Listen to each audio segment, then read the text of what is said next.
رسول اکرم صلی اللہ علیہ وآلہ وسلم نے لڑکے کو 5 اہم راز بتائے۔ نبی کریم صلی اللہ علیہ وآلہ وسلم نے 9 عمر لڑکے سیدنا عبداللہ بن عباس سے فرمایا، جو سواری پہ رسول اللہ کے پیچھے بیٹھے ہوئے تھے۔ نمبر 1، اے لڑکے، تم اللہ کے احکام کی حفاظت کرنا، اس سے اللہ تمہاری حفاظت فرمائے گا۔ نمبر 2، تم اللہ کے حقوق کا خیال رکھنا، اس سے ہمیشہ اللہ کو اپنے سامنے پاؤ گے۔ نمبر 3، تمہیں جب بھی کوئی چیز یا مدد مانگنا ہو تو صرف اللہ سے مانگنا۔ نمبر 4، ساری دنیا اکٹھی ہو کر بھی تمہارا اس سے زیادہ فائدہ نہیں کر سکتی جتنا اللہ نے لکھ دیا۔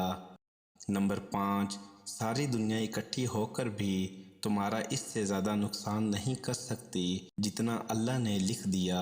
ابو بکر صدیق رضی اللہ عنہ ممبر پر چڑھے اور روئے، پھر کہا، رسول اللہ صلی اللہ علیہ وآلہ وسلم ہجرت کے پہلے سال ممبر پر چڑھے، روئے، پھر کہا، ایمان و یقین کے بعد کسی بندے کو عافیت سے بہتر کوئی چیز نہیں دی گئی۔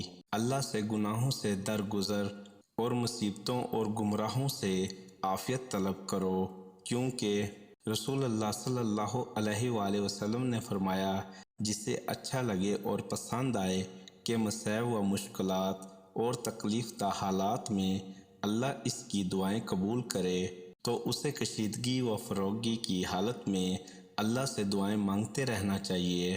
حضرت جابر رضی اللہ عنہ نبی کریم صلی اللہ علیہ وآلہ وسلم سے روایت کرتے ہیں کہ آپ صلی اللہ علیہ وآلہ وسلم نے ارشاد فرمایا، قیامت کے روز خدا کچھ لوگوں کو چیونٹیوں کی شکل میں اٹھائے گا۔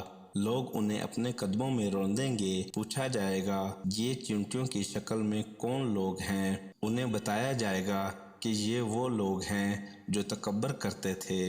نگاہیں ایسی رکھو جو بری نگاہوں کو بھی جھکنے پر مجبور کر دے، اور زبان ایسی استعمال کرو جو تلخ زبان میں بھی مٹھاس بھر دے۔